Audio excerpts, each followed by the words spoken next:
episode number 39 of the Let's Discuss Gaming podcast. I am your host, Triple J. Joining me is my co-host, Dr. Games 101. What's up, guys?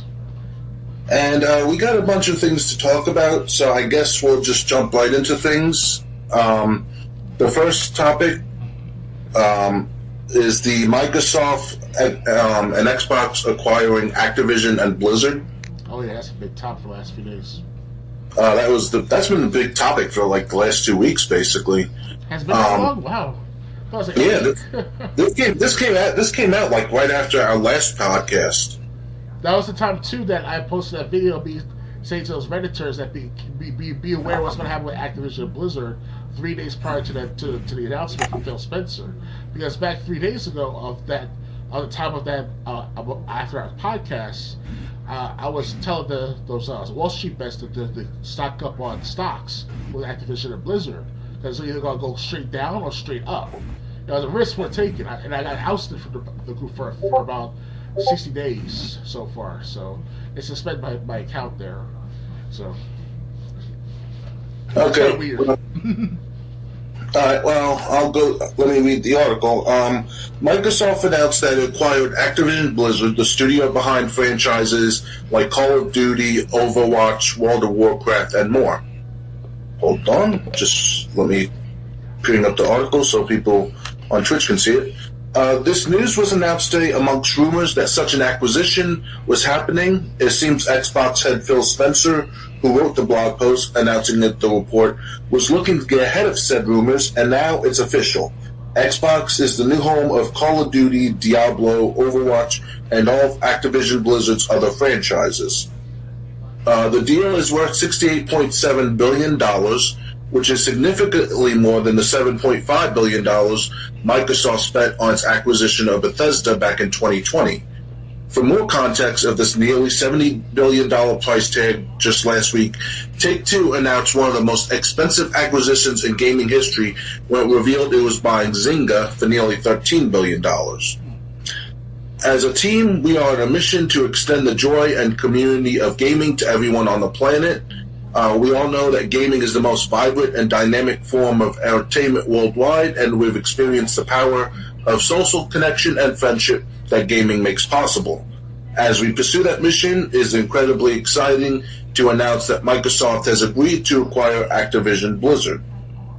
Here are some of the teams this acquisition places in the Xbox family: Activision Publishing, Blizzard Entertainment, Beenox, Demonware, Digital Legends, High Moon Studios, Infinity Ward, King, Major League Gaming, Radical Entertainment, Raven Software, Sledgehammer Games, Toys for Bob, and Treyarch.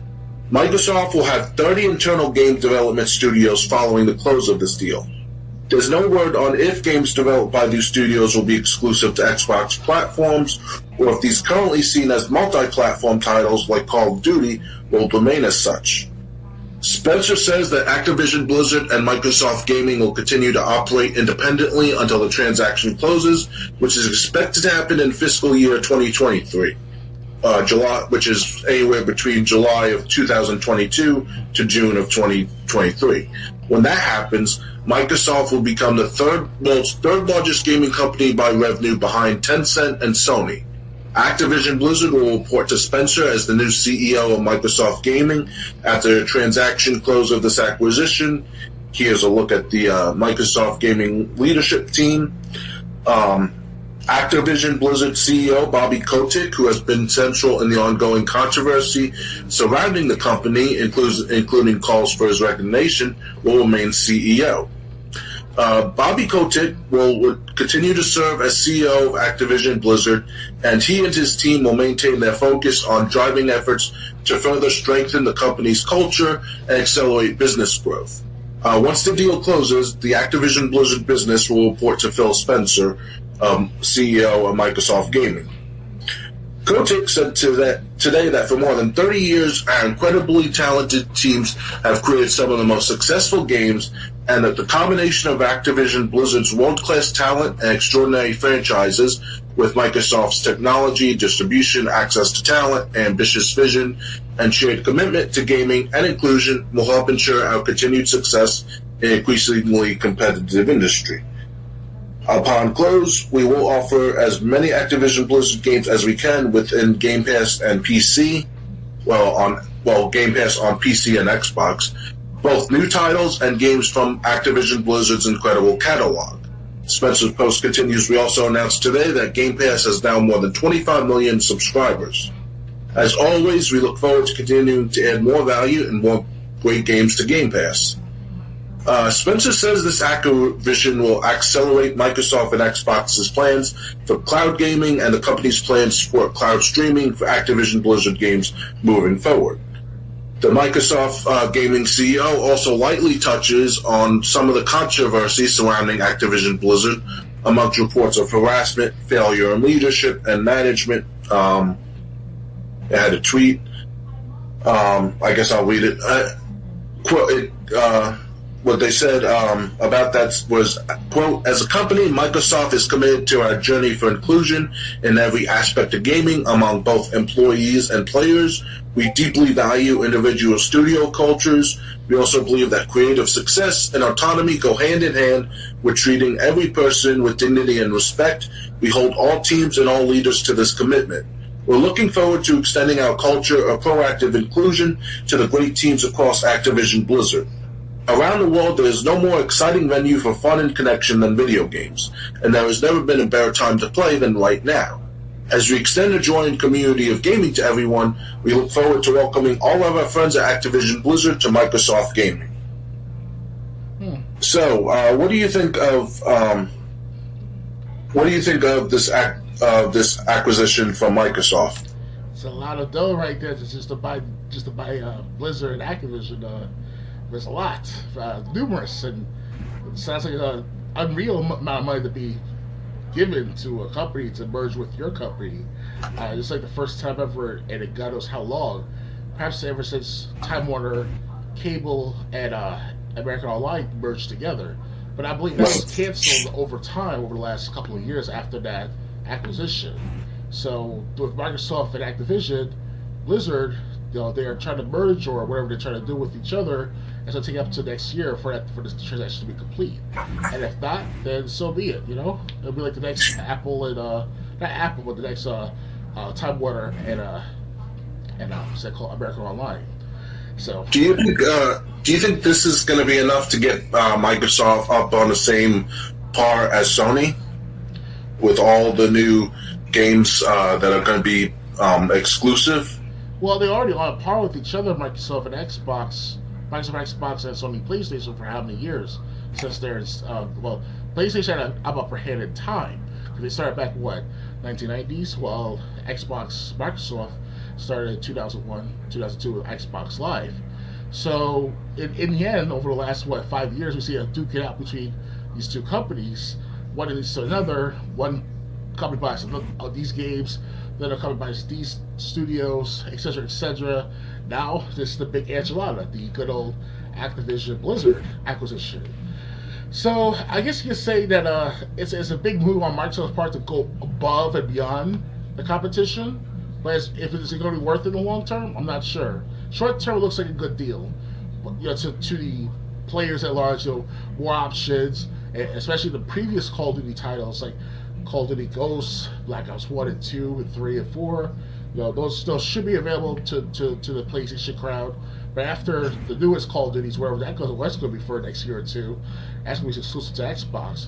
And I know perhaps it sounds very overzealous and over predicting the matter, but that's what's going to happen. Microsoft's not going to give up that $7 billion to Sony PlayStation, let alone Sony to begin with.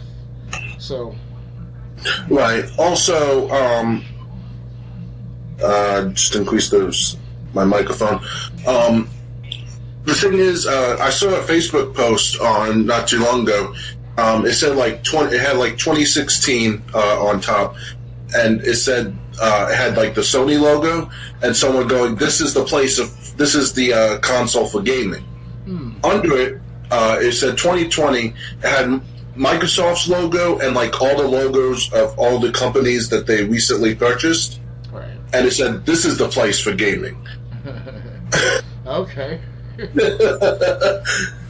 Whatever happened to the logo of Xbox saying "jump in"? They used they used that for a few years. Xbox, Microsoft. Uh, the slogan, "Jump in every game at the end of the trailer." Well, it's all I'm saying is Microsoft. Everyone's been saying this has been a great strategy for Microsoft to buy up as many studios as they can, get as many exclusives as they can for their console. Call of Duty, there have been reports or concerns that Call of Duty might become Xbox exclusive, although Xbox has said that they do plan to continue having games like Call of Duty be multi-platform, at least for the near future. Right. I just think Xbox is trying to compete. One thing I want to think. I was thinking about earlier today, though. We read the reports on a previous episode that Xbox was actually trying to buy out Nintendo when they first entered. This was before the original Xbox came out. I don't know why Xbox didn't try to buy out Sega. Because especially since Sega was, getting out of the console market, Xbox should have tried to buy them or said, "Hey, we want to get in the console business. How about the games that you have, that you own the rights to? We get exclusive rights to for however much money." But I think this is a great move for Xbox fans, and I think I don't know if it's going to screw over Sony as much. I think just any games that didn't come to Sony already, it's not going to come now. Right. But like they said, they're going to continue Call of Duty, so we'll see, how long that lasts. But yeah, I think it's a great move for Microsoft. If they can continue to get more studios, why not? Oh yes, indeed. Probably though, the disadvantage of what comes down to these mergers is that there's a centralization of the source of entertainment or source of its outlet of entertainment. So if you have like the big three, Nintendo, Sony, and Microsoft, the only competition in the gaming market, that's kind of like a bad thing at first, because now the services could be interchangeable. Like, like with Microsoft, go with PlayStation. Oh, now PlayStation give you problems, go with Nintendo. Nintendo's giving you problems, I'll go back to Microsoft, and so on and so forth. And it's like, what's the point after a while? People will just ditch the game market altogether as a gamers. Personally, myself, I see this as like a good thing and a bad thing at the same time, because what's going to really happen exactly with this merger or this acquisition, what I call it like that, and I'm afraid that our gaming quality will be furtherly disintegrated, because with Microsoft Xbox support, yes, it's okay here and there, it's all right, but back in the past, around the 2010s, during the Xbox One cycle, not most, but a good portion of their customer service base, their representatives, don't know much about the system. They're like, we're not sure about the Xbox One, Mr. or Miss, whatever your name is. I'm like, oh, really? So why you are the representative and I'm not the gamer calling in? That's just one example. Imagine that's going to be worse again. At this time, we're worse. They hired illegals. That sounds political at first, but look at what's going on with the immigration situation at the border. Imagine that tune in with the acquisition, hiring all these little immigrants, know a damn thing about gaming. It can happen. If it did before 2010, they can do it now. I don't care if they don't know much about gaming. They should at least know the English language. You're right, but it creates a kerfuffle in the job market. Like if you and I ever want to become representatives in the gaming market of Xbox support or Sony support, or just be a gaming journalist for Kotaku or VG247, you say that, you're too expensive or you're too demanding. We're going to go for this person that came from India or Pakistan or from Mexico, where it's cheaper, and it happens from time to time. So. Yeah, well, we're kind of getting into two different topics. I'm sorry, guys. It's a connect to the dots. That's all I'm doing. as far as a political conversation, which I really don't want to cover, they should know the language if they're going to get a job. because if you call them and you don't understand a word they're saying, and I'm not talking about accents here, I'm talking about knowing the English language enough to communicate. That's not a service. That's disservice. And they should know about their products, because again, what good are you as a support team member if you can't offer support to customers who are calling in? Has the knowledge that you need about gaming altogether. I used to talking about a previous job, the telemarketing job I had in Rockville Center. I used to tell my bosses, I need to know what I'm selling in order to try to get appointments. How can I get appointments if I don't know what I'm selling? Oh yeah. I don't need to know everything, but I need to know a basic, amount of information. The basic knowledge. Yeah, so that, but I don't think this merger is really going to have a direct impact either way on that. I just think this merger is going to be, it's going to be good for Microsoft. It's going to be good for gamers. And it's going to be good for the future of Xbox. But the thing is, regardless how many companies Microsoft buys up, you need to have a successful console. You need good first-party support and third-party support. Yes. All you're doing with Activision Blizzard is taking them from a third-party company and making it a first-party. Oh yeah. While it's great that you can have the corner on some games that you didn't, or some franchises that you didn't have previously, it still matters what you're going to do with these franchises. Yeah. But I would like to add, too, that the reason why I'm making a connection between the quality of support with consoles and services, along with the legal immigration and stuff like that, because it's like a train wreck waiting to happen with this acquisition at the same time. Because imagine with Enron and stuff like that. I know it sounds like a different company altogether. They've all marketed altogether, but with them being frauds and stuff like that, that can happen with the acquisition as well, like that of that matter. In a sense of like the patterns of the market, or the patterns of the business market, if you want to call it like that. And it's something that I have to take with a grain of salt of this greatness, if you want to call it like that, of this acquisition between Microsoft and Blizzard Activision. But to each their own right now. So. All right. So yes, we'll see what this acquisition does in the long as time goes on. But like, since they said games like Call of Duty will continue to be on PlayStation, I don't see any bad points about this, even regardless whether you're a Sony gamer or a Microsoft gamer. Mm-hmm. Ready to move on? Oh yeah. Okay. Next. Oh! I gotta turn this on so people on Twitch can see it. Xbox Game Pass kicks off 22. Let's try that again. Xbox Game Pass kicks 2022 off with two 2021 Game of the Year contenders. Death's Door and the Hitman Trilogy round out a solid January 22 lineup. The big news on Microsoft today is obviously the acquisition. The immediate impact here means Activision-published behemoths like Call of Duty and Overwatch will become first-party games under Microsoft's ever-growing purview, with much of the publishers' backing coming to Game Pass. But Microsoft's Unstoppable Games On Demand service continues to grow outside of country-seized acquisitions. Here's everything coming to Game Pass soon. January 18th, Nobody Saves the World will come to cloud, console, and PC. So will Danganronpa Trigger Happy Havoc Anniversary Edition, coming to all three, cloud, console, and PC on the 18th. On the 20th,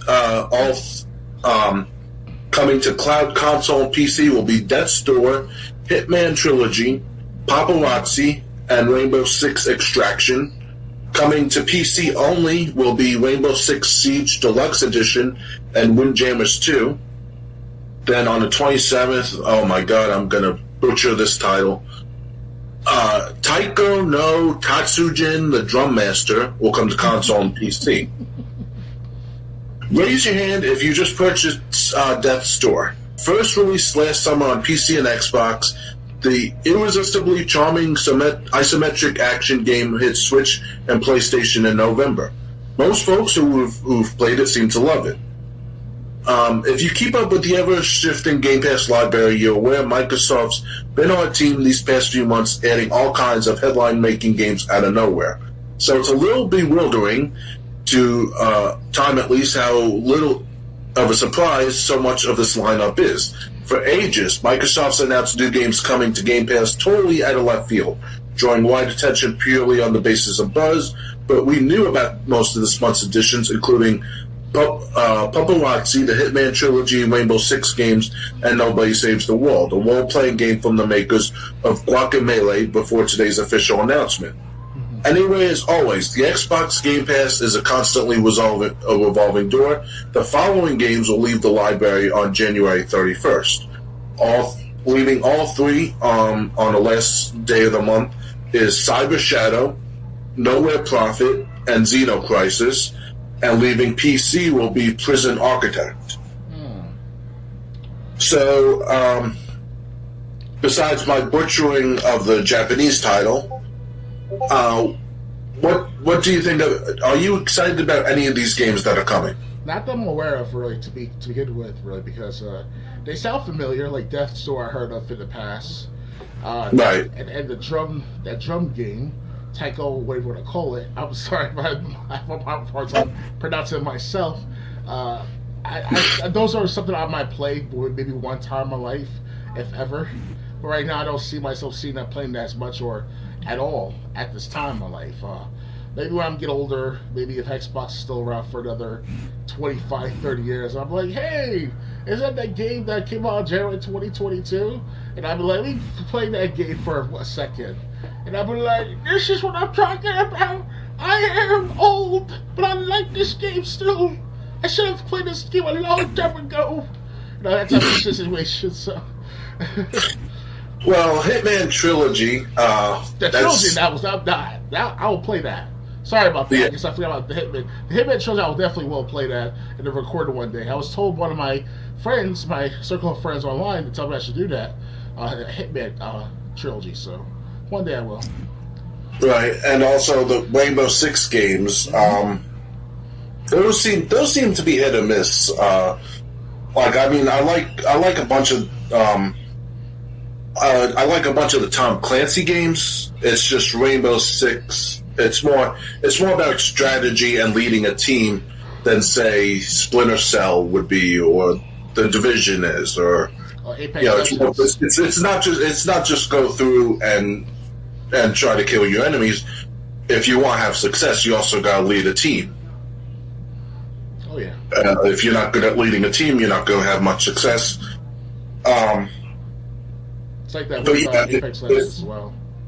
If I had Game Pass, definitely the games I'd be going after is Hitman and the Rainbow Six games, and also Death's Door. I really don't know anything about it, but I've just heard that a lot of people bring it up in conversation.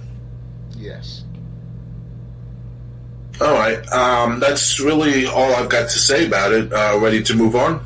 Yeah, I'm ready. Okay. Next. Well, I keep forgetting to do this.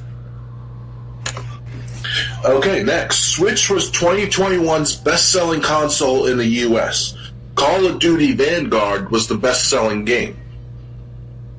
With 2021 behind us, there's still plenty of year-end sale numbers coming out as it relates to video games. And today, the NPD Group, which tracks sales figure for games, consoles, and gaming accessories, both released both its December and 2021 roundups. Coming out on top of 2021 was the Switch, which the NPD Group's Matt Piscatella revealed was the best-selling hardware in both unit and dollar sales in the U.S. today on Twitter. Switch was also December's best-selling platform in units sold and in terms of dollar sales. It tied the PlayStation 5 last month. That means more Switch consoles were sold since even the cheapest PS5 cost more than the most expensive Switch model. Of course, it's important to note that buying a Switch right now is much easier than buying a PS5 due to the ongoing chip shortage.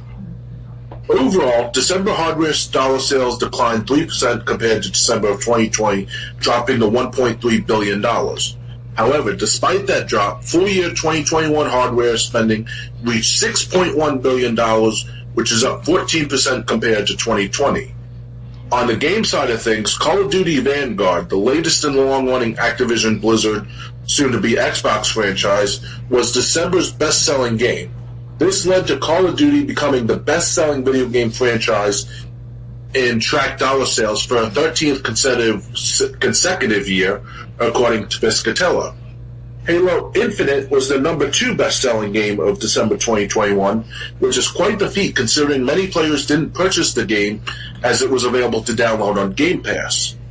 Coming in at third was Pokemon Brilliant Diamond and Shining Pearl, which was not only December's best-selling game on Switch, but the best-selling Switch game of 2021. And now we got a list of, here's a look at the top 10 video games in December in the United States. I only went over the first 3. Next was Madden 22, Battlefield 2042, Mario Kart 8 Deluxe, Marvel Spider-Man Miles Morales, Mario Party Superstars, NBA 2K22, and Animal Crossing New Horizons.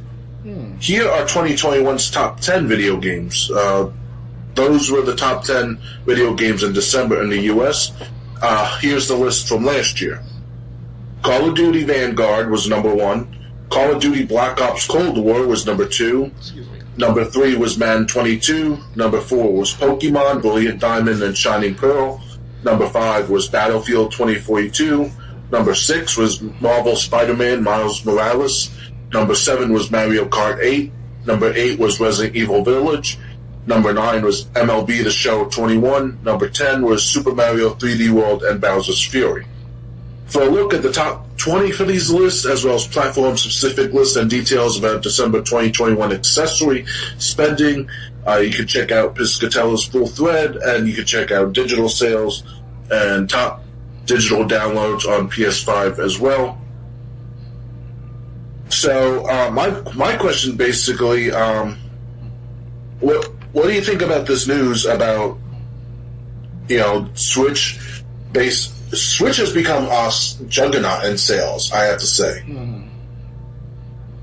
as a console. I mean, yeah, PS5 has been hard to buy, but at the same time, for Switch to tie it, it's good. It's a good upper hand in Switch's play, in Nintendo Switch's favor, because for the past year and a half now, the consoles of PS5 and Xbox Series, S and X, people are having a hard time looking for them. Then the people will now have an opportunity now to say, hey, instead of spending $1,500, $2,000 on a console per console of Sony and Microsoft, why not just go to Nintendo and get it on sale for about $200, $250, not even. It still includes everything, the one game, Joy-Cons, and the wiring and stuff. It's a good deal. I think I'll do that one day myself too. This keeps up. Because I always want to buy an Xbox Series S and X.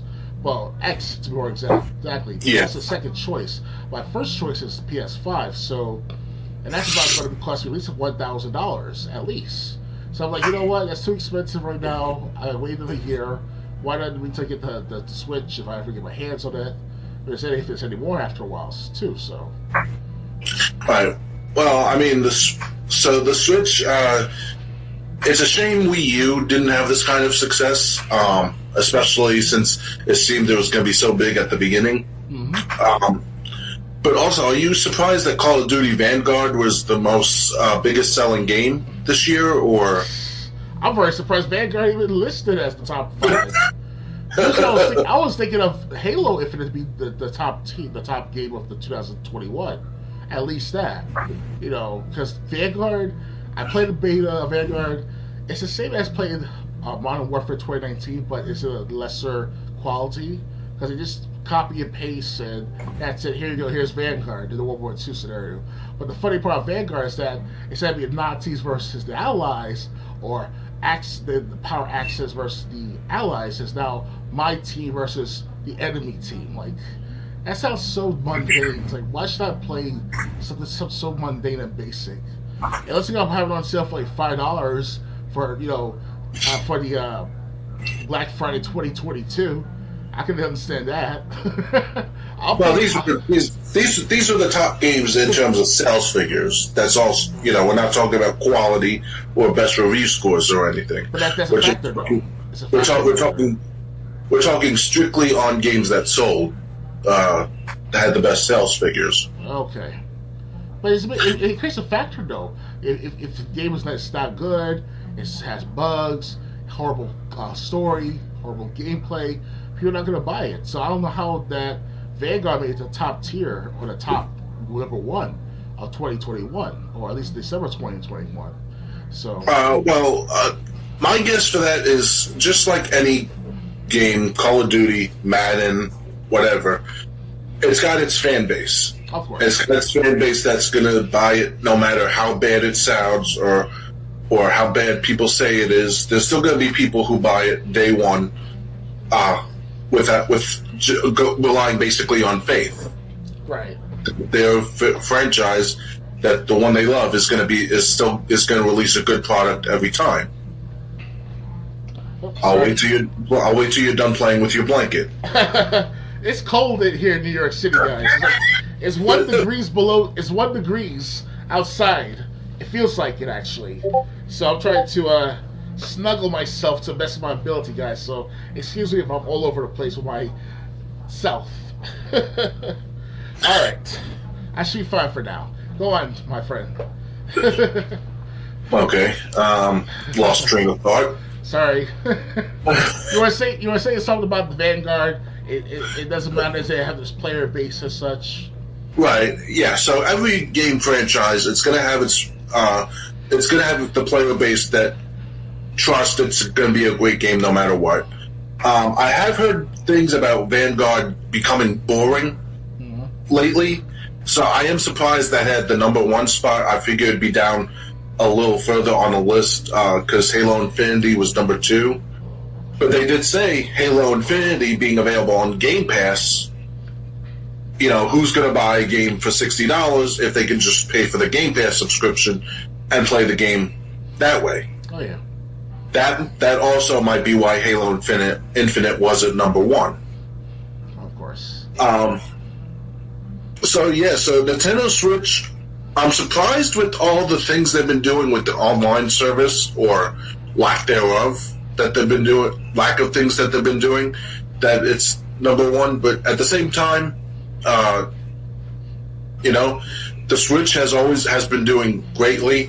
It's been the opposite of what happened with the Wii U. Mm-hmm. And Call of Duty Vanguard, I'm still surprised it was number 1, to be honest. Yeah, I'm surprised. Just because I'm hearing things like for the first month or so, it was a good game, but now it's just gotten, like you said, mundane. It's gotten repetitive, and people who really enjoyed it aren't enjoying it anymore. But I guess a lot of people held off on buying Vanguard until the previous month. And like I said, this tracks dollar sales specifically, so... Oh, yeah. Anything else to add, or ready to move on? No, that's about it, really. I just want to say that that Halo should have been the number 1 for this year, or for 2021, I should say. But, give it time. I'm sure by the summertime it'll be better, and it might get more sales for people to buy the actual copy of the campaign or the add-on to whatever the case may be. Hopefully they'll do that. Add-ons to the campaign. Well, keep in mind, the sales figures, that list didn't account for how many people are paying for Game Pass to play Halo Infinite. Right. The only figures that were tracked were the sales for the actual games. Mm-hmm. On one hand, you could say, well, take Halo Infinite off Game Pass. Many people are going to be upset if you do that, especially now. Yes. I wouldn't recommend that because you're just going to make people upset, And say Halo Infinite was number 2. Even with it being free to play on Game Pass if you had a Game Pass subscription. So, many people still love the game. But the thing is, I bet you when it comes time for Halo Infinite to leave Game Pass, you're probably going to see a huge surge in sales of the actual game. Oh yeah. All right. Next story. Oh. Marvel's Hawkeye duo is now in Fortnite.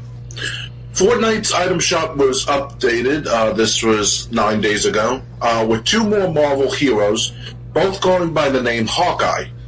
Players can now purchase skins for Kate Bishop and Clint Barton, 2 comic book staples who were recently together in the Disney Hawkeye series. Both characters are decked out in purple and black gear with familiar elements here and there, but look distinctly Fortnite in their facial features. You can buy each of them individually for 1,500 V-Bucks. Both are equipped with a unique quiver back bling. If you desire both characters, you can purchase them together in a bundle for the reduced price of 2,400 V-Bucks. This collection comes with the black back blings of note and also Hawkeye-themed harvesting tools, a glider, and a loading screen. The glider can be purchased separately for 800 V-Bucks. In addition to the Marvel content, Epic has once again made Cuddle Team Leader available for purchase for 2,000 V-Bucks. The store is currently flush with dance, emotes, and a wide variety of Fortnite game character skins. Like all Marvel heroes who join this fight, the Hawkeyes likely won't be around for long. Okay, that last line surprised me. So what do you think about Hawkeye characters joining Fortnite?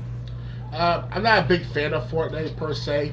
It's not because I don't win every time, obviously, but it's the fact that it's too. I see it looks too childish for me. I mean, I'll play with other players who are younger than me, like they're 17, 16 years old, still playing Fortnite to this day. Those type of guys. But me in my 30s, I'm like, yeah, I'll stick with my Apex Legends and maybe once in a while PUBG, maybe. But other than that, it is interesting to see Hawkeye as part of the Fortnite staff or the Fortnite character selection. They would call it skins in a sense. Right. I like Hawkeye in the first Avengers movie. He was relevant back then at the time, but now after Infinity War, or especially after Endgame, it's like, yeah, he's not much use to Marvel Cinematic Universe anymore. And sure, he has his own TV series, if I recall correctly, that starts sometime this year or last year, I believe. So that's okay, but the movies altogether, there's so many overpowered enemies and overpowered players and superheroes and such. So it's like, Hawkeye's like just a add-on, and that's it. It's a literal add-on to the list of selections you can choose from. Then I just feel like the Star Troopers or even what's that called, the character, if they have Tomb Raider, if ever, that'll be interesting. I don't think Sony might. I don't know. Is Tomb Raider multi-platform nowadays? Something like that, yes. But it can be Lara Croft can be a skin character in the game of Fortnite. That'll be interesting to see that. The 1990s Lara Croft, not the 2010s. Excuse me. Oh. Well, I don't know if they can do that. I really don't have anything to say about Hawkeye. He's just not a character I think about when I think about Marvel. Oh yes. We do have more Fortnite news coming up, but great Hawkeye. Both characters of Hawkeye. Great. If you're a fan and you want to spend some V-Bucks, I guess you'll be excited. It's just I really can't find too much interest. Not because I don't play Fortnite, but because I don't know that much about Hawkeye. Well, Hawkeye, he is based on the Marvel Cinematic Universe of both computer generated animation and real life, the live action one. he's supposed to be um, this a part of the Avengers. Obviously, has his own comic book in the past. I never got delved into the comic books of Hawkeye, really a Marvel. I was more of a DC guy with Superman most of the time.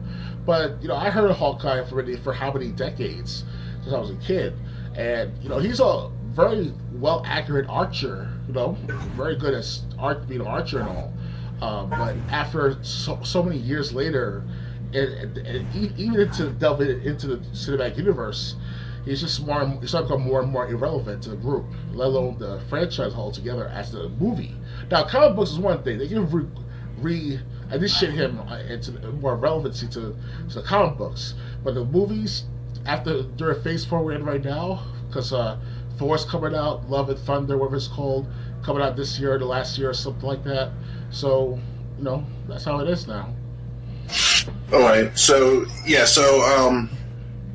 if you're a big fan of Hawkeye, I guess that'll get you interested in Fortnite.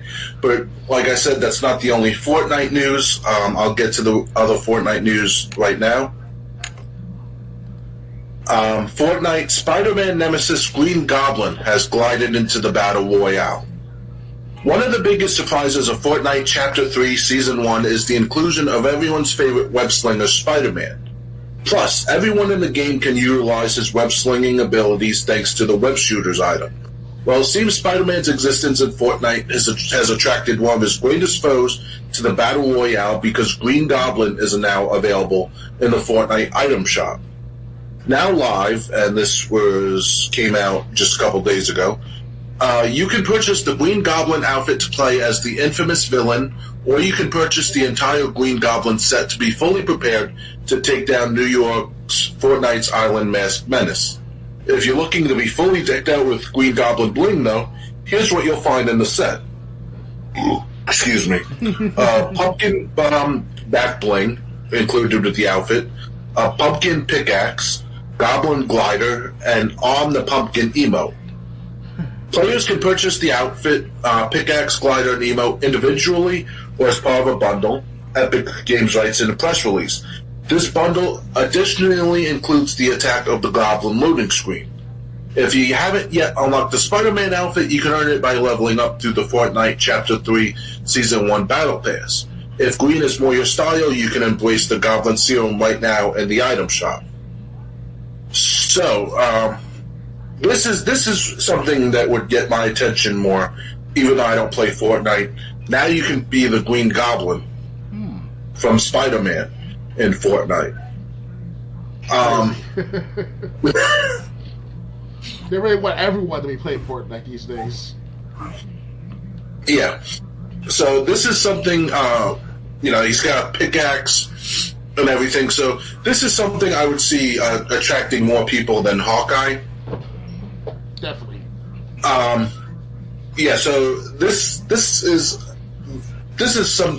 bigger news. Basically, you can buy everything separately or together. They did have a price. I imagine it would. I don't want to speculate because I don't know what things usually go for in terms of V-Bucks on Fortnite. But yeah, the Green Goblin that's actually when you think of all the Spider-Man villains, that's one that sounds great, but I wasn't expecting. I would think they would go somewhere like the Dr. Octopus guy or Sandman or something like Electrode. that. But yeah, but now you can play as Green Goblin if you so choose. They try to promote the Spider-Man movies, especially the one that was recent, Far From Home, not Far From Home, No Way From Home, or Nowhere to Go Home, whatever it's called. I still haven't had a chance to watch that movie yet, and I hope it's still in theaters. I doubt it though, but if it's still in theaters somehow somewhere in my neighborhood, I will definitely look at it, see how the movie is. And I'll encourage people to actually buy Fortnite again. Not buy Fortnite, but to get a copy of Fortnite. And if I have like $5 to spare, I wouldn't mind paying $5 for the Green Goblin skin. Why not? But I'm hearing like games like Halo try to play that like Fortnite, where it's like if you spend $20 on the skin, you get this samurai outfit I mentioned back months ago. about 2 or 3 months ago. At most months ago, I mentioned this matter. So it's kind of like you're playing with fire here if you're not showing worth or worthiness to buy it. So, and right now with the Green Goblin, it's a big difference. So in Fortnite, yes, yeah, and they said you can unlock the Spider-Man outfit by leveling up. If you didn't buy it. So yeah, so this sounds like a great addition for fans of Fortnite. But you fight each other. You'll be like, "Yeah, I got you, my Green Goblin." No, I got Hawkeye, baby. Ready to move on? Yes. Okay. Next one, I got a lot to say about this. Next one. Okay. WWE 2K22 gets its cover star, release date, and special editions. WWE 2K22 has found its cover star and release date. Gracing the front of the box this year will be the legendary Rey Mysterio, whose career will be highlighted in the game's showcase mode. Check him out in his high-flying glory as the cover of 2K22. As for whether you'll get to step into your masked wrestler's shoes along with many others, you can circle March 11th on your calendar. We previously detailed some of the features, gameplay modes, and confirmed superstars in last November's update, but 2K22 features a new engine built from scratch to allow for smoother animations and simplified yet strategic grappling. Along with the stereo-focused showcase mode, My Faction is a new destination that lets you build your own stable of superstars. My GM lets players manage brands, rosters, and storylines, while My Rise is a reworked version of the old My Career story mode. Expect a fully revamped creation suite as well. In addition to the standard version of the game, which runs for $70 on current consoles and $60 on last-gen hardware, I could talk, 2K revealed 3 special editions. The cross-gen bundle for $80 will give you digital standard editions of current and last-gen versions of the game within the same console family. So I guess that means you'll get it for PS4 and PS5. That's good. For Xbox One and Xbox Series. And the cross-gen bundle also includes Starcade 96 Rey Mysterio pack. The deluxe edition for $100, available physically and digitally, gives you the 96 Starcade Mysterio pack for next gen only, the Undertaker Immortal pack, which is 3 outfits of the Undertaker, Season Pass to 5 post-launch DLC packs, My Rise Mega Boost and Supercharger packs, limited edition Supercard content, and 3-day early access with pre-orders before March 8th. The largest edition is the NWO for Life edition, which goes for $120. Available physically and digitally. You get all deluxe edition bonus content, My Faction Evo cards, alternate tires for Hulk Hogan, Scott Hall, Kevin Nash, and Six. Eric Bischoff will be playable.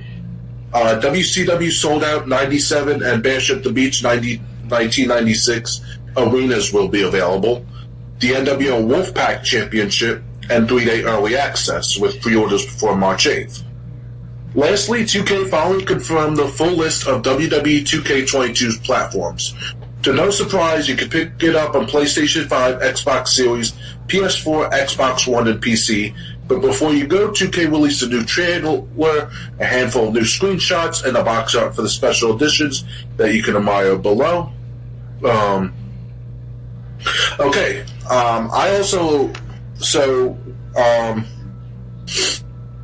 Obviously WWE 2K, it's kind of a lot of people are excited. Problem is 2K20 was such a dumpster fire. Mm-hmm. WWE 2K Battlegrounds was just bad. So 2K22, it's kind of like I question people who are like so hyped for this.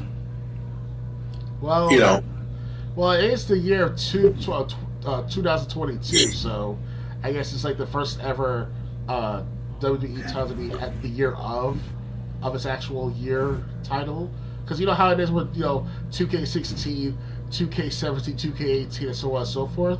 It's like that, but it was a year before that. So we got 2K16 from Steve Austin. That was 2015 it came out. So something like that was interesting to see right now in today's world of Right, because Digital Concepts, I think, is the company name of the developers. They wanted more time to work on this one, so we didn't have a repeat of 2K20. I do want to go over a couple things, though. Have you ever played any of the games starting with 2K16? What was the latest WWE game you played ever? Last time I played any wrestling game altogether, especially a WWE game, was SmackDown vs. Raw 2006. That was a year and a half ago. So you never played anything further? You never played any game later than 2006? Not necessarily. Well, thanks to your guidance or your suggestions, I played the 2016 game, 32K 2016. That was Games with Gold. If I really wanted to, I could play it right now if I want to, but I never thought about re-downloading it anytime soon. Because I'm on other games as well, like Resident Evil 2, for example. So I played 2K16. Yeah, that one popped it popped itself out into my perspective because Steve Austin was a part of the cover of the game. So that was a big deal to most of us older gamers, older wrestlers, especially wrestling fans, especially. So, those were the days back then because they were focused on the Attitude Era. But ever since after 2K 2020, it's like, especially after that one, well, you were grotesque by it, Triple J. So it's like I'd say feeling of pain, and it really it lost my interest in those wrestling games of today. Yeah. Well, ever since 2K really took over, I've enjoyed what they've done with their showcase mode. 2K14 was the 30 years of WrestleMania. 2K15 came out with Shawn Michaels and Triple H and Cena and Punk, and then it added more stories as time went on. Mm-hmm. 2K16 was the career of Stone Cold. 2K17 and 18 I don't think had the showcase mode at all. And then 2K19 had Daniel Bryan, this career of Daniel Bryan. And then 2K20 was the story of the Four Horsewomen, which really didn't have the same appeal. Like the thing about Daniel Bryan's showcase, the first match you play is Bryan Danielson 2003 against John Cena in a Velocity arena. Wow. That was the first match you play, and because it was the career of Daniel Bryan. It's the most notable matches based on whoever. I don't think they even play. Huh? I don't think WWE doesn't even play those shows anymore. Do they? Velocity. No, Velocity's been gone for a long time. Yeah. but that's what was so. That's what was so noteworthy. People were like, wow, for the first time in how many years, we're going to have the Velocity Arena back. It was a good show, too. Even though when they had all the hardcore shows or the hardcore matches, they still had decent wrestlers like the A-Train, Bill DeMott, Paul London, Brian Kendrick, and then teaming up together. That was a good moment there. Spread number 2 with Paul London's Drop Salt is called. So it was a good day back then. Yeah, so people were like, wow, the Velocity Arena will be back. Daniel Bryan versus John Cena, or as he was called on Velocity, Bryan Danielson against John Cena, as the first match of Daniel Bryan's showcase mode. I did find out a few hours ago 3 matches that were confirmed for Rey Mysterio's showcase, because the showcase mode is, like I said, the biggest matches of whoever the person's career or of the storyline. The first match that's confirmed for Rey Mysterio's showcase this year is going to be Rey Mysterio versus Eddie Guerrero at WrestleMania 21. The second match confirmed is Rey Mysterio versus Shawn Michaels on the Eddie Guerrero tribute episode of Monday Night Raw. And then the third match will be Rey Mysterio and Undertaker at, I think, Royal Rumble 2010. Okay. Obviously, since those matches have been confirmed, the arenas for those 3 shows are also going to be included, obviously. So you'll get the WrestleMania 21 arena. You'll get probably the Monday Night Raw Eddie Guerrero tribute arena, which had a lowrider in one of the sections next to the ramp. And you'll get if this is true, keep in mind I might have been misled, but if what I heard is true, you're going to end up with 4 versions of The Undertaker in the game. You're getting his 96 attire, which is when he was wearing that Phantom of the Opera mask. You're getting like his 98, 99 attire when he was fully. I don't want to say fully like worshipping a dark leader or anything, but like kind of like he was when he was teaming with Big Show. Yeah, there was the corporate ministry. No chance in hell. After the corporate. Because it was 1999. Corporate ministry was 1999. With Big Show. Okay. Like he had the shoulder pads, and like it was all black. Okay. And also the American Badass will be an attire. And if 2010 is, if this match is confirmed, 2010, they also have They also have his 2010 Deadman attire. Okay. Because they got his like Deadman attire from before the Attitude, and Deadman when he came back to. In 2004, WrestleMania 20. Yeah. When was it 2004? Mm-hmm. Yeah, that wow. Still got it right there, the WrestleMania 20 poster. Well, it's not a poster, it's an old website picture before WWE changed their logo and everything else about the site itself. So I still got old pictures. Remember those pictures I showed with you in my room, Triple J? Yep. About the Bill Goldberg, Bad Blood, The Rock clapping, The Rock from 2003. Right, she's sitting on the Basham Brothers, what they call them, it's still here to this day. These posters, these pictures. I'm not throwing them away. They're sentimental value to me. I don't blame you. Because that's what it was in New York City that time. I wanted to see it in New York City, but I wasn't able to. So the thing is, they did say also, according to like the release trailer, they had Rey Mysterio on a ladder. Okay. With his son Dominic at the bottom, and so they're saying that might be a little nod saying that Rey Mysterio versus Eddie Guerrero at SummerSlam, and a ladder match for the custody of Dominic might be in the showcase mode as well, because Rey versus Eddie at WrestleMania was the beginning of that rivalry that happened during the summer. They stayed friends for a couple more months, and then they split up. Then they had that match which culminated at SummerSlam 2005. But the thing is, Eddie's wife, or Eddie's widow, who now works for All Elite Wrestling, so even though she got involved in that SummerSlam match, you might not see her in the game. You might... I don't know if Dominic will be in the game as like when he was 8 years old when SummerSlam 2005 happened. Mm-hmm.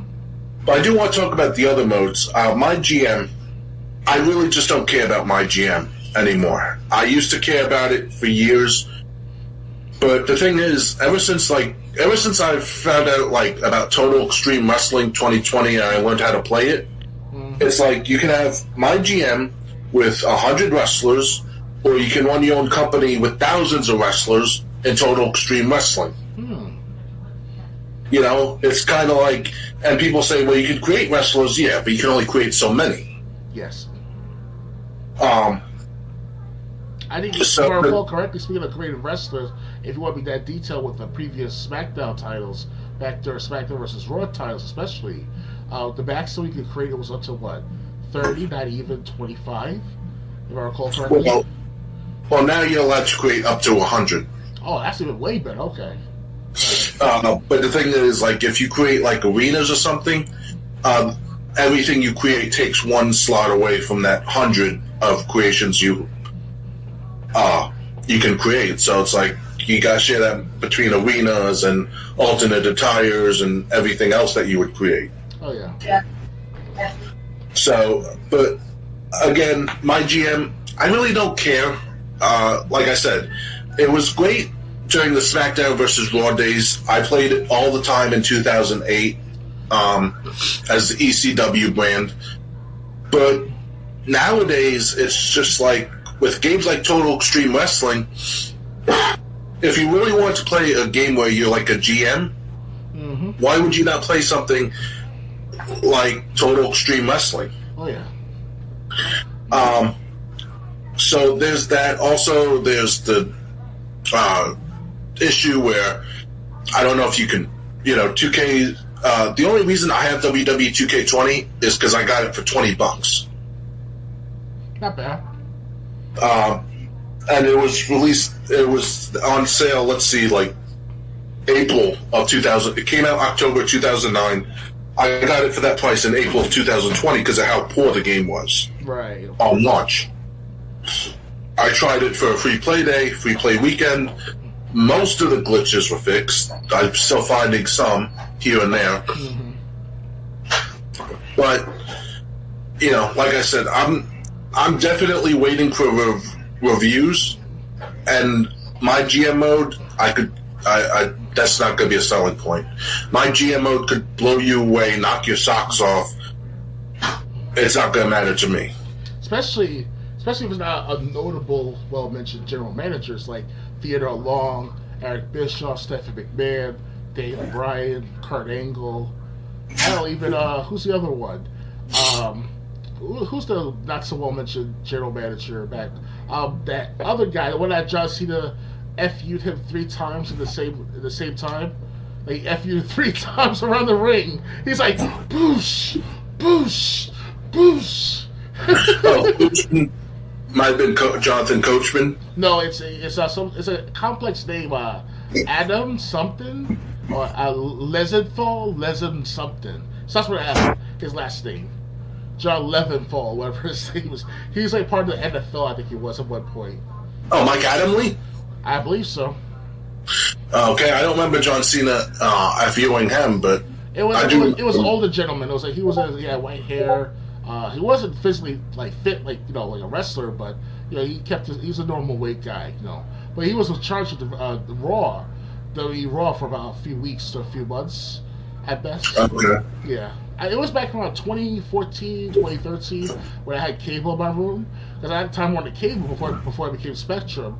And it was the best thing since sliced bread I had of the cable package. Because you get WWE, TNA, Ring of Honor, and some other shows I don't really know of from other stations. But they screwed up the lineup. Now TV is worthless now to watch on. Yeah. So, how are they doing? Really don't want the TV system. Well, again, so again, it's just, I was hoping they were going to bring back the storylines from 2K14, because in 2K13, 2K14, well, actually WWE 13, 2K14, you could create storylines with your own cutscenes, your own provisions of what you had to do to progress. Then you could upload those storylines to the internet, and people could download and play through those storylines. Oh, yeah. And I was experiencing that, like, in 2K14, near the tail end of the game. And I was just like, wow, all these storylines, this is pretty good stuff. Why did I spend so much time playing Universe mode? And some people would get ridiculous with storylines. Like, I remember, and this is just for memories, but in SmackDown vs. Raw 2010, someone created a storyline where Vince McMahon has stolen all the potato chips in the tri-state area, and Ted DiBiase Jr. and Ahmad were trying to find them. And Vince McMahon goes, "If you want potato chips again, you're gonna have to do what I say."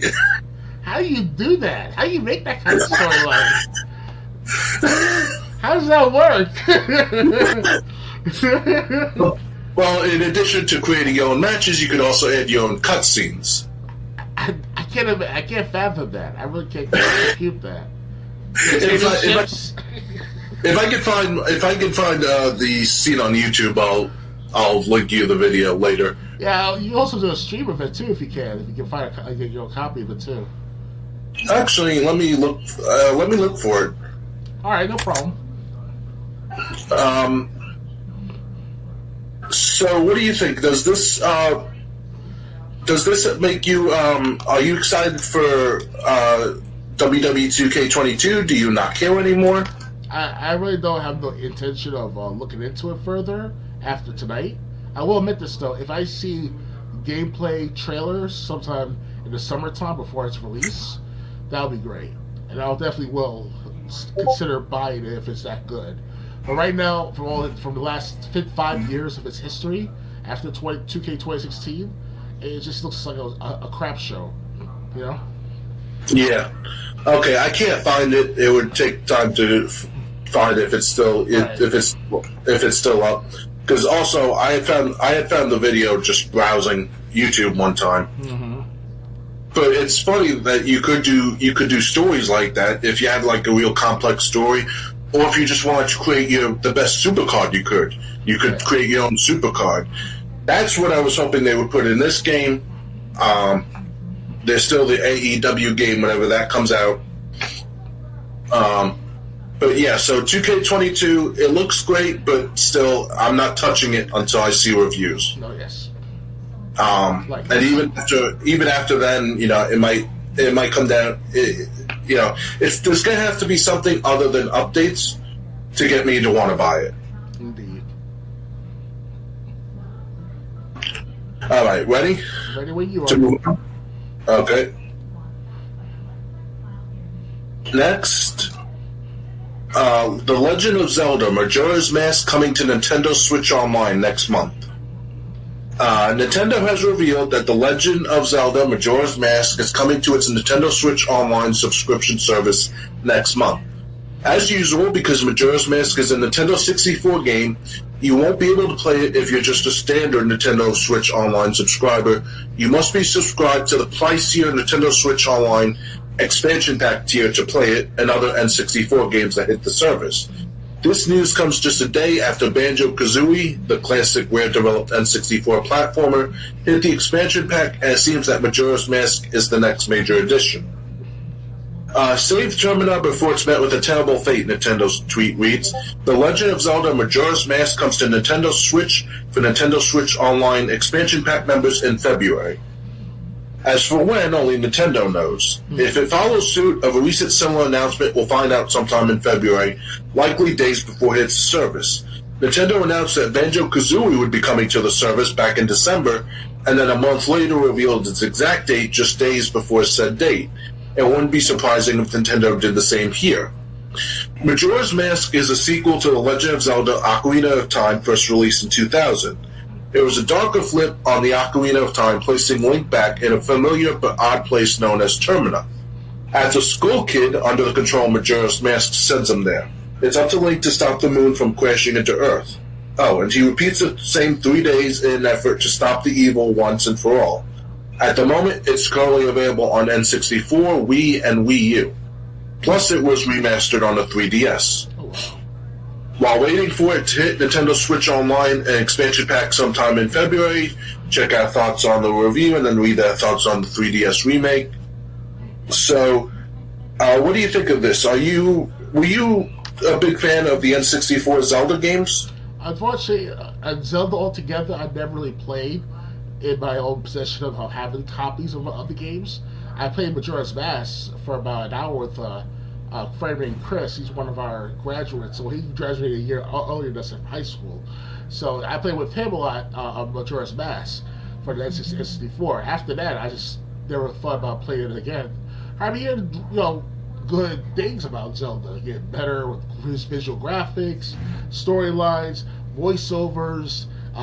Princess Zelda's name, Zelda, was used by Robert Williams for Robert Williams' daughter, surprisingly. We didn't find out until 2013, when Sky Sword came out, or something like that. It was one of those remaster. It was either a remaster or a sequel to Ocarina of Time, somehow, some way.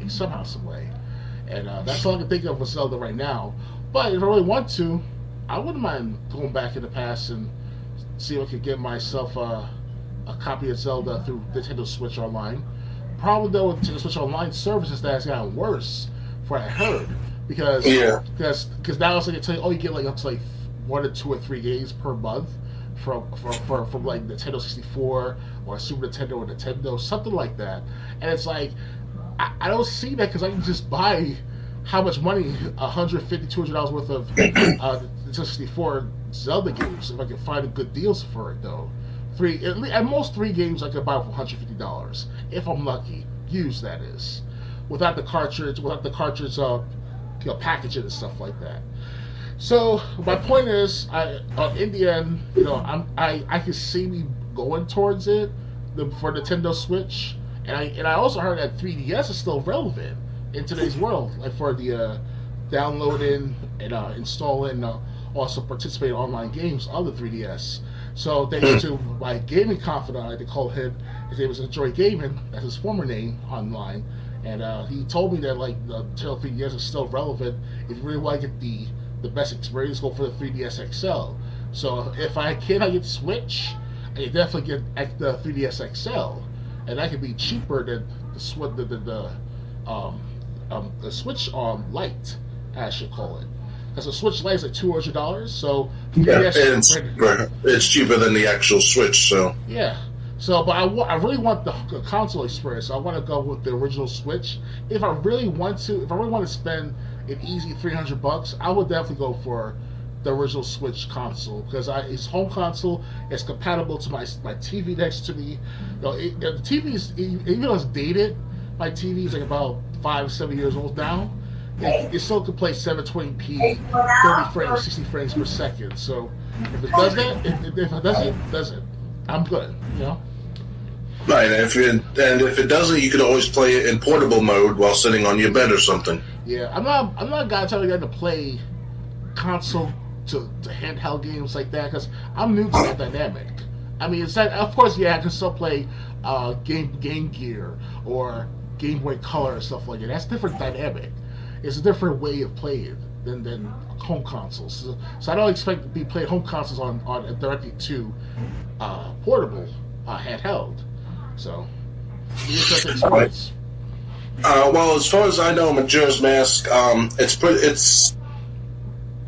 played a little bit of Majora's Mask. I got a little further than Ocarina of Time because I'm not an arachnophobic, but those Skulltulas in Ocarina of Time just creep me out.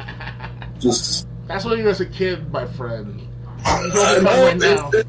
It still happens if I were to play Ocarina of Time today. I saw a video. This was years ago, but before I moved down to Georgia. Wow. I saw a video. It was on Angry Video Game Nuts channel. His friend Mike Matei was doing tricks or glitches on N64's Ocarina of Time, Legend of Zelda, and like he uncovered a rock that had Skulltulas behind it, and like when I saw those Skulltulas, I was just like,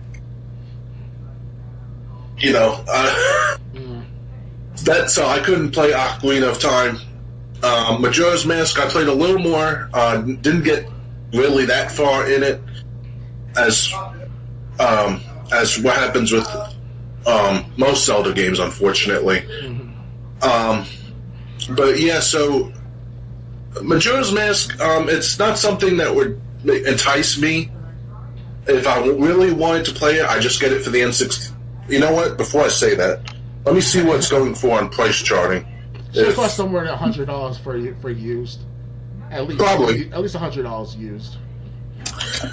Maybe the cheapest out there, the cheapest ever. You can find it. Let's see, Zelda Majora's Mask for Nintendo 64, only $70 used. I'm close, alright. Nintendo 3DS, it's $21 loose. That's not bad. I prefer to play on the original console than the N64. So. Yeah, Majora's Mask, it's not something that entices me, but I know people really love these Zelda games on N64. Mm-hmm. So yeah, but again, I'm also not happy with Nintendo releasing one game a month, if that. Banjo-Kazooie was announced in December. It didn't come out till January. And Majora's Mask is going to be a February release. So, yeah. So, if you're a big fan of Majora's Mask and you have the Switch Online, the more expensive tier, you'll be able to play Majora's Mask soon enough. Ready to move on? Ready where you are. Okay. Next. Battlefield 2042 launches zombie mode, but immediately pulls it after it breaks XP. Hopefully we can fix it in the future and keep it in alignment with standard game progression. Last week, DICE launched a new game mode for Battlefield 2042 called Zombie Survival. It would pit a small team of human players against a horde of the undead, except, well, it lasted about a day before it had to be removed for reasons that had nothing to do with zombie survival itself. Justin Webb is a senior designer at Ripple Effect Studios, formerly known as Danger Close Games and DICE LA, a studio that these days mostly helps out on Battlefield with stuff like game modes and expansions. He took to Twitter over the weekend to explain why the mode was pulled after players were gaining XP too quickly and easily. Quote, "We've removed the zombies mode and replaced with gun game," he wrote. "Hopefully we can fix it in the future and keep it in alignment with standard game progression. We've also tightened our review process to make sure this doesn't happen again. Thanks for your patience and understanding," end quote. Then responding to a player who said the mode had been seeing a mixed bag of reactions from fans, Weeb added, quote, "I think there was potential for the mode, but it needs to go back into the workshop for a bit. Regardless, we need to be focusing on more important issues like improving core XP progression for Battlefield Portal," end quote. Okay, sometimes you just need to know when to call it quits. Yes. Battlefield 42 is played a beta, Triple J? No, I never played it. Oh, but the beta was horrible. It wasn't as excited. It was all over the place. There was no labeling in the game, and I heard even the original the alpha release, the full game, didn't have those labels. No team deathmatch, no capture the flag, and maybe until later they did add these in.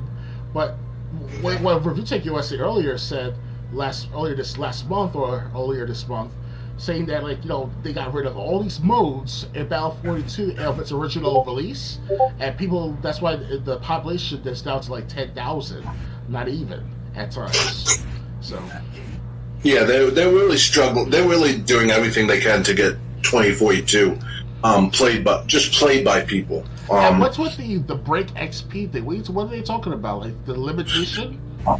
People were gaining XP too quickly by playing this mode. Is that a good thing? It's good for the players, but it's bad for people. People were gaining XP more quickly than they were supposed to. No, okay, because what I heard is that the zombie mode of every Call of Duty game since World at War was supposed to be separate experience points, separate levels, separate unlockables, or you want to call them. So yeah. So, so Battlefield 2042, again, it's... when do you just pull the plug on it, you know? It looked good. It looked good when it was revealed last year. I was so excited because I thought it would be like the World War III scenario. Because that's what it's going to be with World War III. It's going to be over resources of the planet. That's what's going to come down to, the climate change. Even though it sounds all nonsense and over-propagated, the leaders have an idea of what they're talking about in the future, because some nations want to go at war to fight over who's going to be the dominant man in the world, or the dominant nation in the world, I should say. So it's a matter of time, and Battle 42 can be a good, simulation in a sense. But I did hear that 2042 is so bad, people are actually going back to Battlefield 5. Oh, that one? Really? Yeah. I haven't played Battlefield 5 yet. It's installed on my other console in my living room, so I'll try to play that sometime next week or so, hopefully. But I heard Battlefield 5 was just not as horrible, but it had its problems with the female character, or the female cover and the trailer and such, and people were hashtagging "not my Battlefield" and shit. It was pretty funny. They did the same thing with Red Dead Redemption too, or Red Dead Redemption. The Xbox One version, you want to call it like that. So they did it with the female in my neighborhood. If you go over by any bus stop in my neighborhood at the time. That is back in 2018, 2019, give or take. They had a female with two guns with a hard face type of facial expression. She's like, yeah, like that, and it's like Red Dead Redemption 2 at the bottom. Like, wow, they really are pandering to the female audience. Yeah. And it's okay. It's okay, but the average gamer out there with the Red Dead Redemption and Battlefield together, they're gonna be like, "Oh, this is too overbearing. Not my Battlefield. Hate Red Dead Redemption. Hashtag, stuff like that.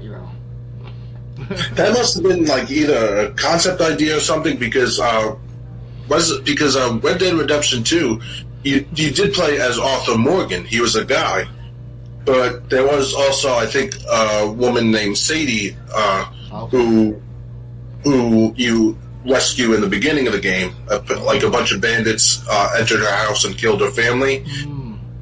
And if I remember correctly, it's been a few years. I think you were going to enter her house and raid it. Okay. But when you killed the bandits that beat you to it, she ended up joining you, because Dutch ended up comforting her, so she ended up joining your group. And then her and Arthur, when Dutch went crazy, Sadie sided with Arthur. Arthur helped John get his family out, and then Arthur died, and then you played the rest of the game as John. So they might have been referencing Sadie, the character that joined your group in the beginning of the game, because she wasn't scared to take a gun and handle things herself if she had to. Yeah, it's been 3 years ago to happen in my neighborhood. I'm very surprised to put it in this neighborhood of all places, because usually Red Dead Redemption players were like the masculine cover, more the feminine cover. So. Okay. Well, I never noticed that. I never heard of any original plans for Red Dead Redemption 2 that were different from what the game turned out to be. Mm-hmm. So they might have been referencing that character. Maybe it's something completely different. But in terms of Battlefield 2042, it's just I think it's a lost cause at this point. Yeah, Battlefield 42 is just it's a miss, a definite miss on DICE's part as a Battlefield franchise owner of the game, and hopefully the newcomers of the DICE company, whoever they are, because Angry Joe said it best, or his group in the video said it best. They say that whoever these amateur game developers are, they have to spiff up their game a bit and start making good content or good gameplay. And if they can't do that for Battlefield 42, and they didn't have a story mode behind that, because they didn't want to put story mode in. It would be much easier to do a multiplayer. They could put all that effort months ago before it was released to make sure it's a good playing game. But they took the lazy way out, these newer comers of game developers. Because I always keep saying, back in the day, 25 years ago, games like Siphon Filter, Time Crisis, Left 4 Dead came out later, but Half-Life, those games back then, they were passionate about making those games. And we didn't hear all about the backdoor deals or the horrible game journalism, all that stuff, or Anita Sarkeesian, Zoe Quinn, those type of ladies. And now the G4 lady, G4 TV, that dude chick, I forgot her name. She looks like a 12-year-old boy. No offense to her. So that's what people say. I'm like, okay. I was like, she's the 12-year-old chick, But but on the serious note, she started to become like the wrench in the cog wheel or the machine of the game industry. We already have enough. We already have enough ruiners. We got McIntosh, Sarkeesian, Quinn, and now this G4 lady. I have to call her the G4 Peter Pan lady. They're messing up further. Like, we don't need that anymore. We want to go back to the basics. We want to go back to just good gaming. Yes, there's politics in our games for how many decades, especially with BioShock 2 and BioShock 1. I heard, to those who are the gamers of our age group, that happens. But we're not going to be able to get that anymore, or rarely will get that until developers start to get more involved with fine tuning their game, their designing and the gameplay, and the mechanics behind that. That's all I have to say for that. So we can talk about G4. It wasn't planned, but we could add that on at the end because I do have some things to say about it because I saw Review Tech USA's video on it earlier. So we can talk about G4 at the end. Just remind me. But back to Battlefield. Yeah, like I said, it's a lost 2042. It's a lost cause. You're not going to make that game great again. When people started in droves going back to the previous Battlefield game, you messed up. Yes. Mm-hmm. Ready to move on? Indeed.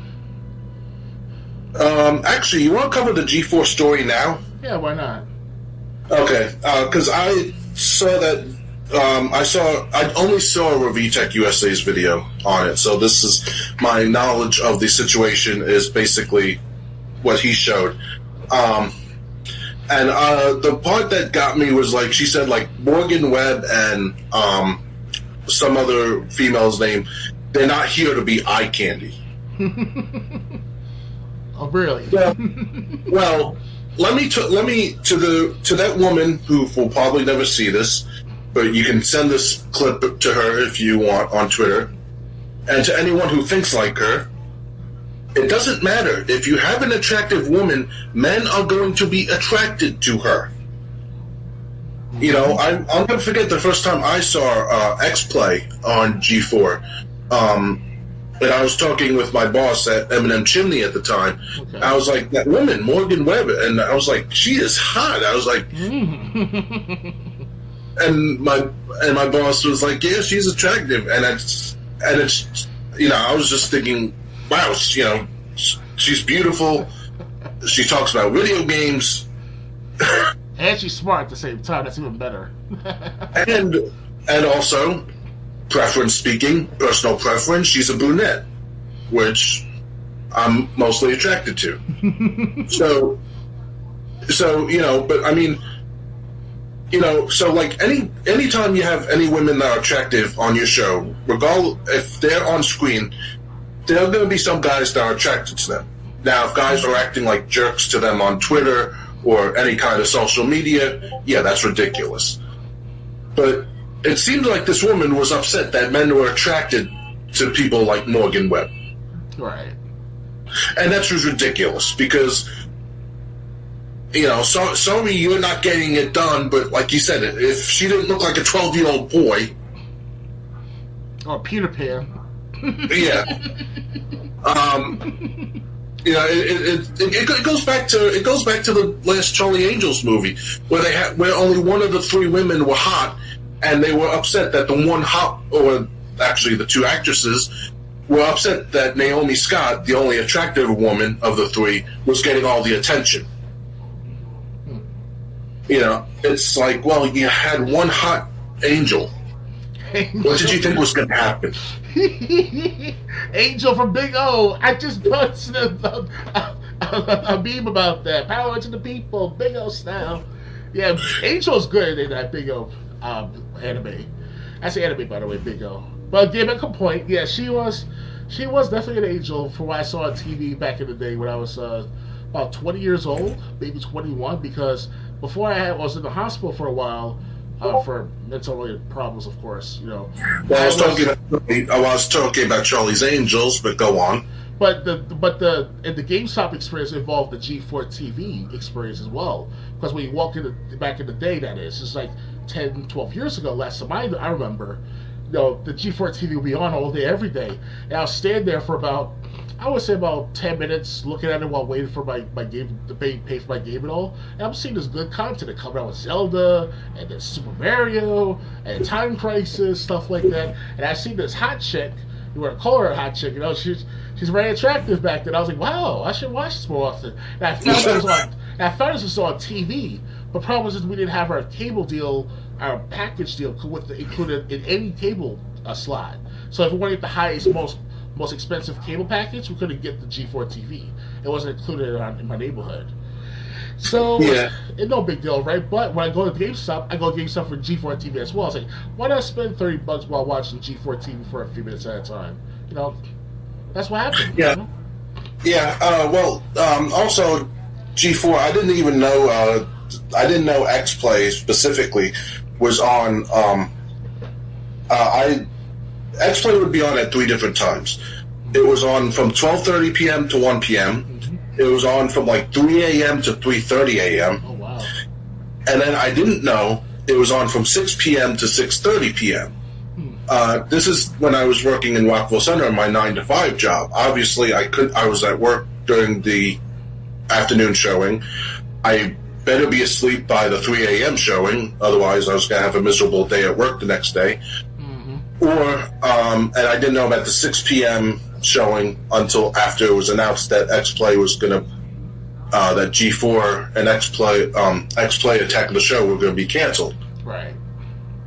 It's like, why do I want to get invested in a show now? Yes. So I mean, but the thing is, you know, that the first part of the video, you know, people are going to be attracted to women. And if that's your problem, now if people were acting ridiculous towards her or like jerks towards her, that's a different story. But the way it came from this woman, it sounded like she was upset that they were getting so much attention based on their looks. Well, I'm sorry, but physical attraction happens. Looks can be deceiving, that's for certain. I can't say where she comes from, that G4 Peter Pan lady, but yeah. I'm sorry if I don't know her real name. I think her real name is Black or Ivy. Something like her last name is Black. So, Miss Black, if you're listening to this, we're sorry we're not attracted to you fully, but you know it is what it is. You know, if you had a decent personality, we might listen to you in other means nowadays. Because if you're too political at first, and G4 started about a month or two ago, not even. You should wait for that until later on because people were there for the nostalgia. And I didn't hear about G4 until, last week or two? And before that, I didn't hear about G4 as much until, like I said, last week. So, I don't know. And what about Adam, who was who hosted the show with Morgan Webb, basically clapping, sucking up to her for everything she said? Oh, he was doing this, right? He was like this? Yeah. I was like, wow. Well, he was a little bit of a negative Nelly on Twitter. Like, he was insulting a lot of people, like, "Oh, you gamers, whoever you are, you suck. You're misogynists, you're pigs," or whatever his tweets were saying in that matter. And I can't say where he comes from, but he's older, he's more conservative now, so things have definitely changed since the 2009, 2008, give or take. So, because back then, it was about selling sex. Hence, you got that Morgan, or I forgot her name already, the hot chick back in the day, and and these other players, these other people, they were gamers, and I'm like, okay, now, great, right? But then all of a sudden, there's a transition from all that time. Well, they had good times back then realized a lot of bullshit with the politics and the system altogether. People getting older, it happens, right? It happens sometimes, but all this political stuff. Leave that to me and to other conspiracy theorists out there. We have our own niche audience. We don't need to spread it out there to everyone at G4. Let those gamers be. Let those people have a good time with stuff. Right. You know what? I would love if someone could do this. Because I know Morgan Webb continued to be in games after the cancellation of the original X Play. I would love to know her opinion on this. I'm sure she has an opinion so far. She has her own YouTube channel, does she? I don't know if she does, but I would love to know her opinions. Basically, I'm sure she'll say something. Too bad we couldn't get her on the show with us. That would definitely instead of having 1 view or 2 views, we'll have like 1,000 views easily. Yeah, at least that segment would. Yes. All right, ready to move on? I also wanted to say this too about the G4. It was good times back in the day with GameStop, and thank goodness G4 put in place with the GameStop experience back then, because it made me encourage me to go back to watch more of them, especially during the times of Final Fantasy 13, Time Crisis, Alien vs Predator 2010. Games like Fallout 3 came out. Halo Reach, I think the G4 was still around at the time. It was one of the grandest times ever. Even while I was in and out of the hospital during that time, I still had like the kid in me to say, "Hey, I want to go to GameStop and buy games." But now GameStop is starting to become irrelevant. They have no G4 there, and they do have G4 there. It's just not the same. So Yeah. So apparently, they brought it back, but they brought back a poor man's version, basically. Yes. And then they tried to politicize it, which never works. Indeed. Leave that for politicians and for political experts and conspiracy theorists like myself. Ready to move on? Yes. Okay.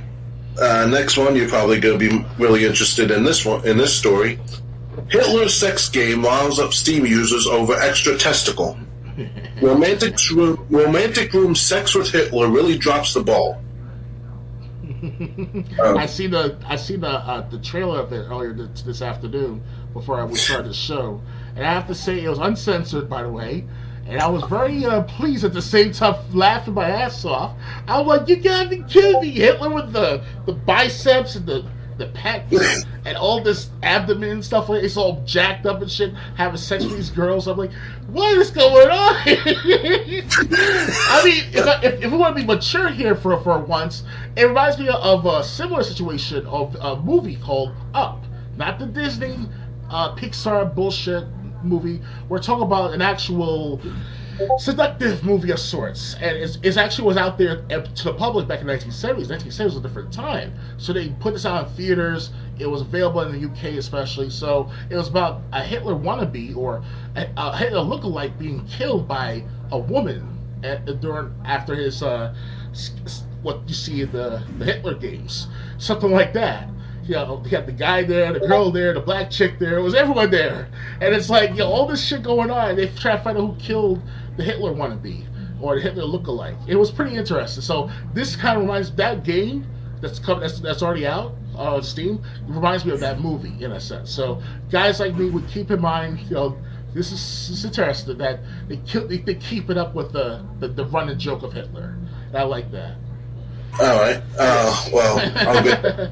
Now to get back to the article, history's face-punchiest man, Adolf Hitler, is the star of a new sex game, fittingly titled Sex with Hitler. Heads up, that link is very NSFW. That's what that means. It's currently riding high on Steam's new releases charts, but as Vice reports, some players are upset about a minor feature. The genocidal dictator has 2 testicles. Historically, it's been long speculated that he had 1. Ostensibly, the game is an isometric shooter come extremely adult visual novel. Action-focused sections in which players shoot at allied forces are punctuated by poorly animated sex scenes starring Hitler and a range of cartoon ladies. I haven't played it, but it looks pretty dreadful based on the particularly unpleasant scenes flaunted on Sex with Hitler's Steam page. But that's not the issue being raised by customers. Quote, terrible game. First off, Hitler was known to have 1 testicle, end quote, one player wrote in one of Sex with Hitler's negative reviews. Quote, however, the game gets this wrong twice. In one scene, he has both of his nuts, end quote. Indeed, as Reuters reported in 2015, citing medical records from the 1920s, Hitler possibly suffered from cryptorchidism, basically an undescended testicle on the right side. While there's still disagreement, alongside a persistent rumor that he lost one of his loyal friends in the Battle of Somme, Sex with Hitler, however, very blatantly shows fully descended intact testicles in screenshots and in a trailer. Okay, I'm never playing this because that's something I don't need to see. Yeah, save for later.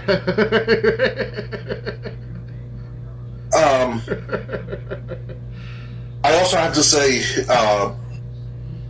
one of history's most punchiest people. You could probably add Joe Biden to the list, but I digress. Or at least the people who think he's still fit to be president. But anyway, back to this. I'm shocked. I don't. And it's uncensored, by the way, too. That surprised me. Usually, Steam will censor the crap out of it. Yeah. I'm like, damn, they're really. Of all things to complain about, the fact that it's not biologically correct to his real life shortcomings. Right. That's what people are complaining about. Hey, the history. Well, I don't know about the historians, but the history buffs, the ones who read history like it's no tomorrow, like myself, we expected the accuracy of the matter. I mean, I saw one comment in one of the Steam comments, the SteamPower.com. He said, like, I don't get to have sex with these girls. Hitler gets to have sex with them. So it's kind of like, what do you expect, right? Well, these kinds of games have been around ever since the Atari days. You don't believe me? You just watch the AVGN's Atari porn episode with Custard's Revenge, and then he goes on to other games. Oh yeah. So these games are nothing. So these types of games are nothing new, but at the same time, it's so trivial that it not being completely true based on medical records from back then. That's what people are upset about. Well, we do like to see history in real life sometimes, so it's a living, breathing thing at times. And we can see why. Well, that's one game I never want to see. It's on sale until February 3rd, so I'm getting paid that day. So I'm like, okay, I want to test out this game. I can record it. If I can't record it, I don't think I can censor it really. So it's like, whatever happens after that experience with some of these players. They're like, yeah, this is crazy. And I was like, yeah, you think? Yeah, you play it, then you'll be making a video of you pouring bleach in your eyes. Yeah, that'll be the next Hitler after that too. I'll be like, how Hitler? You see these two bitches by my side dancing and stuff like Hitler. I am Sieg Heil Hitler.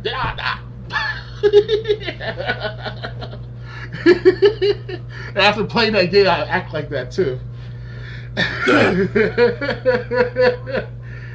It was that the techno version of the Hitler acted that way. Like, there's a song. Was that a song? It's a techno track. I should be able to upload to YouTube if I really want to. But basically, it's like 7 to 8, maybe 9 minutes worth of techno played of Hitler saying "Sieg Heil Hitler," ow, ow, ow, ow, Sieg Heil Hitler. Well, it's it's all over the place. But you can't escape from it. You really can't. Yeah. So anyway, that game I'm never gonna play. Doctor Games 101 might. Yeah, I got time. Yeah. But it's like I said, it's so trivial what people are upset about when there are other things you could be upset about. Well, let's hope it's the nerds like myself who read on history like there's no tomorrow that it should be accurate to the nth degree. And I have no problem understand where they come from. It's like basically like with the take like the Hulk Hogan, the wrestler, he's been taken out of the Hall of Fame. That's like taking Hitler out of the history books of World War II, kind of like that in a sense, with the testicles part. So I know it sounds weird, but and trivial, but it is what it is, right? like I said, it's just I'm surprised that's what people are upset about. I'm surprised that all the outrage doesn't come from a game like this being made to begin with, or or other things. So, but yeah, that's the big backlash behind this game, apparently. Yes. All right, ready to move on to the final subject? Yes, please. Apex Legends, Man Maggie revealed as new legend alongside new limited time mode. Respawn Entertainment released another Apex Legends Stories from the Outlands short today called Judgment, and it's all about Man Maggie, who also happens to be the new legend joining the Battle Royale. The story begins with what appears to be a court case for Mad Maggie. Of course, she wasn't really doing anything too wrong. She just did some things the Syndicate is not happy about, like getting food to the starving and more. We then see Maggie outside, cuffed and surrounded by security. Seconds away from death by way of firing squad, Maggie is spared by the Apex Games, which is where she'll be competing as a form of punishment. Maggie is quite alright with this though, and it'll be up to players to determine how she plays in the Battle Royale. The official launch trailer for Mad Maggie and the Defiant season that kicks off with her joining the game will go live January 27th, which was 2 days ago. Respawn also revealed a new limited time mode called Control that will launch with the start of the Defiant season.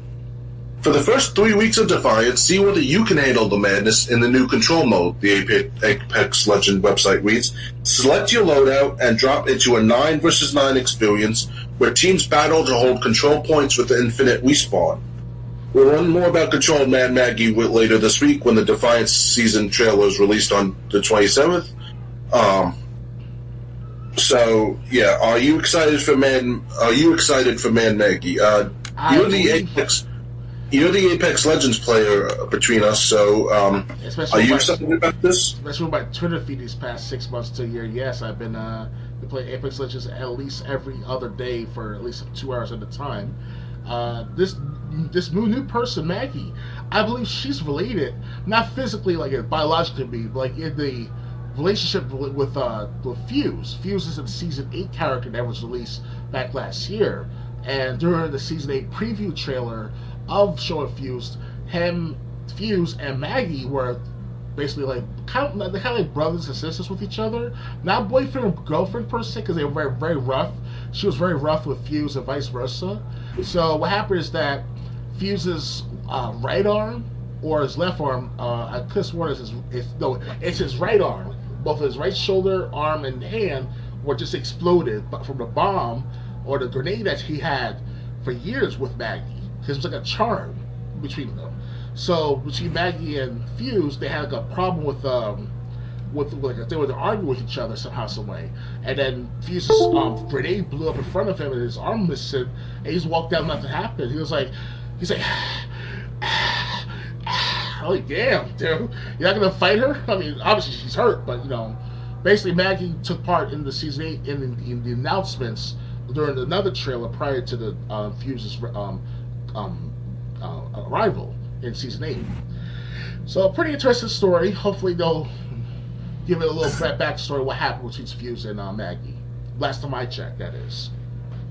Alright, I really don't have anything to say about it, because since I don't play Apex Legends, it sounds like a good story. It sounds like something I would enjoy how it's told, because like I said, when I talk about Gears of War Judgment, which was basically a court case, and you play through the adventure while the squad is telling what happened on the adventure, and the colonel or general was coming up with charges as they told their story. So it sounds like the story. Would entice me. I just don't play Apex Legends.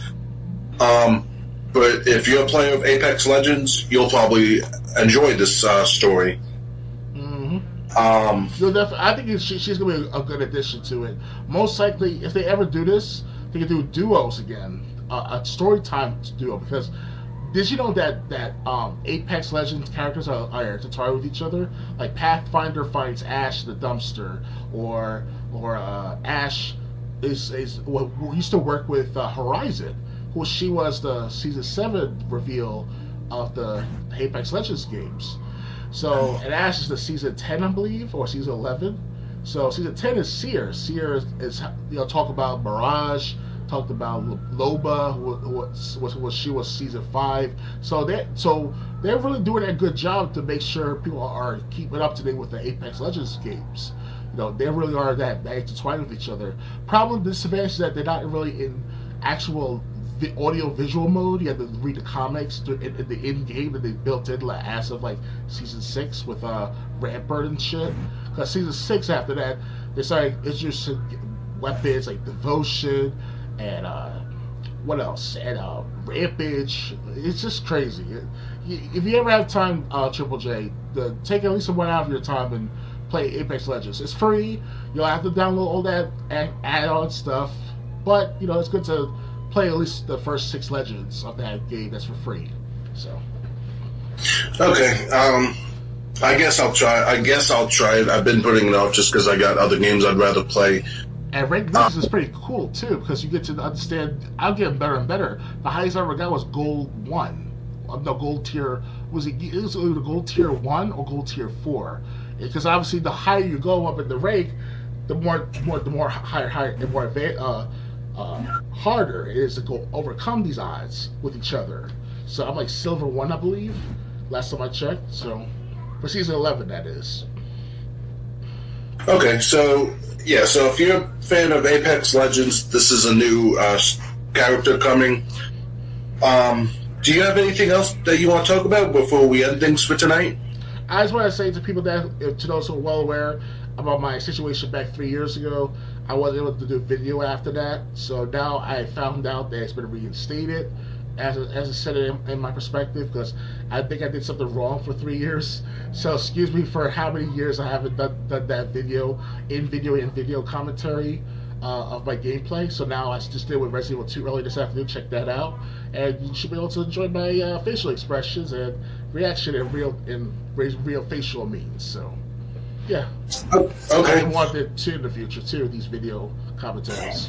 Alright, next episode will be February 12th, 2 weeks from tonight. We'll try to be starting this at 9 p.m. Eastern.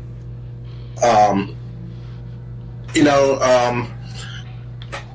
wonder if I should try contacting Morgan Webb on Twitter, see if she would come on the show and talk about the whole G4 debacle. Yeah. I'll try. It's just the more popular the person is, the less likely they are to get back to me at all. Well, eventually she'll hear about this in the future, because I'm sure people out there, we spread the word that we tell you guys to share our videos and our, especially our podcast for the last year and a half now. So if you guys can hear this, please share these videos.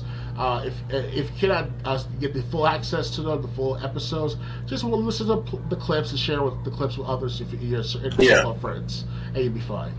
Thanks that's. I gotta be honest. Before we go, I want to talk about this. I really don't even. It's been really impossible for me to find people to sign up to us on Patreon, even at the dollar level. But really, I don't even care about that. Since we're releasing these clips, daily or almost daily, in their own segments. But the thing is, people are watching these clips, at least some of them. Yes. Some clips get like over 100 views on BitChute alone. Indeed. Don't forget, these clips also get uploaded to Dailymotion and Rumble, at least on my end, as well. As well as BitChute and as well as Rumble. Rumble, I did one episode of the clip from about the GTA Online experience. But other than that, yeah, I upload to YouTube, BitChute, Rumble, and once in a while Odyssey. Okay, yeah, some were uploaded to Odyssey also. Haven't uploaded to Odyssey yet. In a while, actually. But yeah, so maybe she will come on, and maybe that segment would do really good if she was willing to come on and talk about it. But anyway, our next episode's in 2 weeks, February 12th, 2022, at 9 p.m. Eastern. Follow me on Twitch so you see, so you know when we go live. I do plan to stream tomorrow on Twitch. I don't know what game yet. I did upload a couple plays to my BitChute channel, to my video sharing channels, BitChute, Dailymotion, and Rumble. So follow me on Twitch so you know when we go live, and hopefully you'll be with us or see us our episode 2 weeks from now. Good night, everyone. See you later, guys.